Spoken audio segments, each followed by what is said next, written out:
Schedule కులాల అభివృద్ధి కోసం ప్రభుత్వం ఎన్నో సంక్షేమ పథకాలు చేపడుతోంది. ఆర్థికంగా చేయూతను అందించేందుకు కోట్ల రూపాయల నిధులు కేటాయిస్తోంది.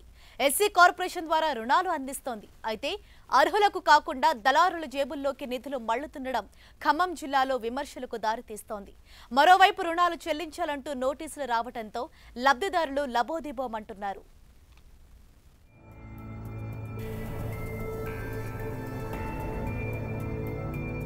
ఎస్సీ సామాజిక వర్గానికి చెందిన వారికి చేయూతనందించేందుకు ప్రభుత్వం రుణాలు ఇస్తోంది. చేతి వృత్తులు, ఇతర పనులు, వ్యాపారాల కోసం ఎస్సీ కార్పొరేషన్ ద్వారా సహకారం అందిస్తోంది. అర్హులను గుర్తించి బ్యాంకుల ద్వారా లోన్లు ఇప్పిస్తోంది. యూనిట్ను బట్టి కొంత మొత్తం కార్పొరేషన్ భరిస్తే మరికొంత బ్యాంకులు లోన్ రూపంలో ఇస్తుంటాయి. కార్పొరేషన్ నుంచి వచ్చే మొత్తం సబ్సిడీ కింద పోగా బ్యాంకు రుణం మాత్రం వాయిదాల పద్ధతిన చెల్లించాల్సి ఉంటుంది. అయితే ఖమ్మం జిల్లాలో ఈ స్కీమ్ పక్కదారి పట్టింది.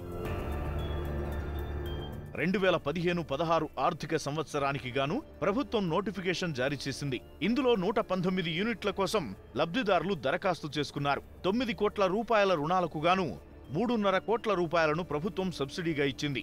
ఎస్సీ కార్పొరేషన్లో 119 యూనిట్లకు దరఖాస్తు చేసుకున్నా ఎంపిక ప్రక్రియ ఆలస్యమైంది. దీంతో దరఖాస్తుదారులు కోర్టును ఆశ్రయించారు. కోర్టు ఆదేశాలతో 2018 ఆగస్టులో లబ్ధిదారుల ఎంపిక జరిగింది. అదే నెలలో 199 మంది లబ్ధిదారుల యూనిట్లకు సంబంధించి కొటేషన్ ఇచ్చిన సంస్థలకు బ్యాంకుల ద్వారా చెక్కులను ఎస్సీ కార్పొరేషన్ అధికారులు పంపించారు. అయితే రుణాలు చెల్లించాలంటూ బ్యాంకుల నుంచి నోటీసులు రావడంతో అసలు విషయం బయటపడింది. తమకు ఎంత రుణం వచ్చింది, బ్యాంకులు ఎంతిచ్చాయి, సబ్సిడీ కింద ఎంత పోయింది అనే విషయాలపై లబ్ధిదారులకు కనీస సమాచారం కూడా లేదు. కొందరు అధికారులతో కుమ్మక్కైన దళారులు కార్పొరేషన్ నిధులను పక్కదారి పట్టించారు. సార్ మరి లోన్ శాంక్షన్ అయింది, మరి మాకు అమౌంట్ ఇస్తారా, యూనిట్ పెట్టుకుంటాం అంటే నువ్వు రారా అని చెప్పి అన్నాడు. అన్న తర్వాత అక్కడికి వెళ్ళినా, ఏమన్నా డబ్బులు అవసరం ఉంటే అడుగురా ఇస్తాగానే, నీకు లోన్ శాంక్షన్ కాకముందు ఎట్లా ఇవ్వాలంటే నేను బ్యాంకుకు పోతే లోను కొటేషన్ ఇచ్చిన ఆయన తీసుకొని వెళ్ళిపోయిండు. ఆ డబ్బులు 3 లక్షల రూపాయలు, నువ్వు బ్యాంకులకు అప్పు కట్టడం ఒకటే ఉందని చెప్పి అన్నారు.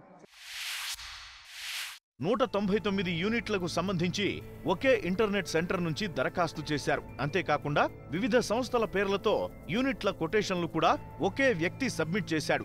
ఎస్సీ కేటగిరీకి చెందిన వారికి సంబంధించిన ఆధార్, క్యాస్ట్ సర్టిఫికేట్, ఇతర ధృవీకరణ పత్రాలను సేకరించిన కొందరు వ్యక్తులు కార్పొరేషన్లో లోన్లకు దరఖాస్తు చేసినట్లు తెలుస్తోంది.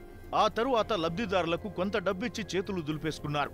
ఇప్పుడు బ్యాంకుల నుంచి నోటీసులు రావడంతో ఎవరో తీసుకున్న రుణాలను తామెలా చెల్లించాలంటూ లబ్ధిదారులు లబోదిబోమంటున్నారు.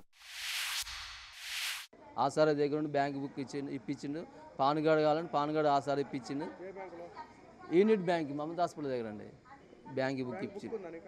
ఆయన అన్యాయం దగ్గర ఇప్పటి వరకు నాకు అనే లేదు. ఇక అన్యాయం దగ్గర నాకు అప్పుడప్పుడు అడగంగా 5-10 అట్లా ఇవ్వంగా ఇప్పుడు 80,000 తీసుకున్నాను సార్. మరి రూపాయలు బ్యాంకులో రూపాయలు లేదంటే డబ్బులు, మరి బ్యాంక్ మేనేజర్ అడిగినా నీకు ఇప్పుడు రూపాయలు లేదు బాబు, నీకు చెక్ ఇచ్చింది నాకు సంబంధం అని చెప్పిస్తాను. ఈరోజు అంతే అంటాను. మొన్న కలెక్టర్ దగ్గర పోయాను. ఈ వ్యవహారం మొత్తంలో ఓ దళారీ చక్రం తిప్పినట్లు లబ్ధిదారులు ఆరోపిస్తున్నారు. లోన్ కోసం దరఖాస్తు చేసి 178 యూనిట్లకు సంబంధించి ప్రక్రియ మొత్తం దగ్గరుండి పూర్తి చేశాక నిధులను తన అకౌంట్లోకి మళ్లించుకున్నాడని బాధితులు ఆరోపిస్తున్నారు. అధికారుల అండదండలతో ఈ తతంగమంతా నడిపించాడని, పూర్తిస్థాయి విచారణ జరిపి తమకు న్యాయం జరపాలని బాధితులు కోరుతున్నారు. మరోవైపు ఇప్పుడిప్పుడే ఈ వ్యవహారం తమ దృష్టికి వచ్చిందని విచారణ జరిపిస్తామంటున్నారు ఎస్సీ కార్పొరేషన్ అధికారులు. వాడు డబ్బులు గురించి వీళ్ళు మాట్లాడకూడదు, మాకు స్కీములు రావాలని చెప్పి అడగాలి. వీళ్ళు ఏం చేశారు, వీళ్ళు వాళ్ళ దగ్గర డబ్బులు తీసుకొని కొంత చేసినట్టు నా ప్రిలిమినరీ ఎంక్వైరీలో ఈ లబ్ధిదారులు కూడా డబ్బులు తీసుకున్నారని తెలిసింది. అయితే కలెక్టర్ గారికి నిన్న ఉదయం సార్ వివరంగా అన్నీ ఎక్స్ప్లెయిన్ చేయడం జరిగింది. దాని మీద సబ్ కలెక్టర్ గారిని ఎంక్వైరీ ఆఫీసర్గా వేశారు. ఖమ్మం సబ్ కలెక్టర్ అనురాగ్ జయంతి గారిని ఎంక్వైరీ చేశారు. తర్వాత నన్ను ఈ కన్సర్న్ ఎవరైతే ఉన్నారో వాళ్ళ మీద చర్యలు తీసుకోవడానికి కేసు పెట్టమని చెప్పారు. ప్రస్తుతం ఎస్సీ కార్పొరేషన్ చైర్మన్ గా ఉన్న పిడమర్తి రవి ఇదే ఖమ్మం జిల్లాకు చెందిన వ్యక్తి. సాక్షాత్తు ఖమ్మం జిల్లాకు చెందిన వ్యక్తే చైర్మన్ గా ఉన్న సమయంలో ఇలాంటి అవకతవకలు జరగడం చర్చనీయాంశంగా మారింది.